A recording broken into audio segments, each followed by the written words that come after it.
Losing 22 and 24-year-old sons is too much to bear for a father.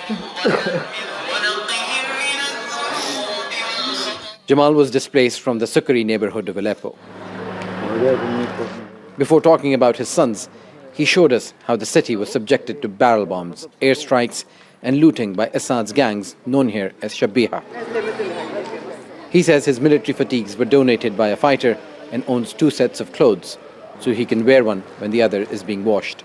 He's come back to a home which doesn't even have a door for the bathroom. The former carpenter is trying to rebuild his life after losing 35 members of his extended family since the uprising began in 2011.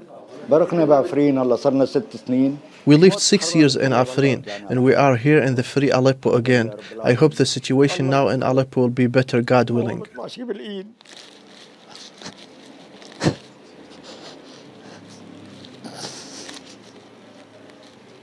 Alhamdulillah.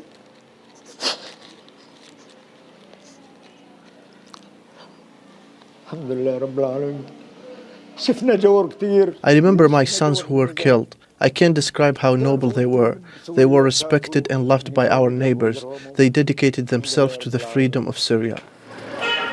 There's no water in the Sukari neighborhood these days, and people must go long distances to get it. Nearly 250,000 people were besieged, starved, and forcefully displaced by Assad and his allies. Now every other building is destroyed by war, every household scarred, and in every street, someone wants to tell their story. Najah used to be a teacher. Unlike everyone else in her family, she stayed in Aleppo. I was living in my daughter's house because Assad's intelligence people took our house. I became homeless. I say to the new government, you are welcome. Please be merciful and fair to us. Be transparent and spread justice among all the Syrians. Make the economy strong and build houses for those who lost their homes. Aleppo was the industrial heart of Syria, a city home to nearly 2.5 million people. After years of separation and grief, families here are locked in warm embraces. Many reuniting and seeing their city for the first time in a long while say their feelings cannot be expressed in words.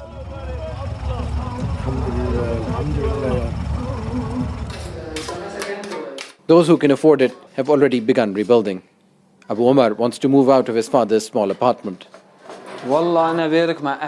After Aleppo was freed, instead of living with my father's family, I decided to paint my house. I don't have all the furniture, but we will try to live in it as best as we can. The United Nations and Syria's allies say they will help the people, but Syrians will need to take charge of transforming a broken country after years of destruction and bloodshed. Aleppo is one of the world's oldest continuously inhabited cities. It went from civilization to destruction like this. And for the people coming back to this city, they will have to deal with water and electricity and basic services, but they're adamant that they will rebuild their lives better than before. Osama bin Javaid, Al Jazeera, Aleppo. Make sure to subscribe to our channel to get the latest news from Al Jazeera.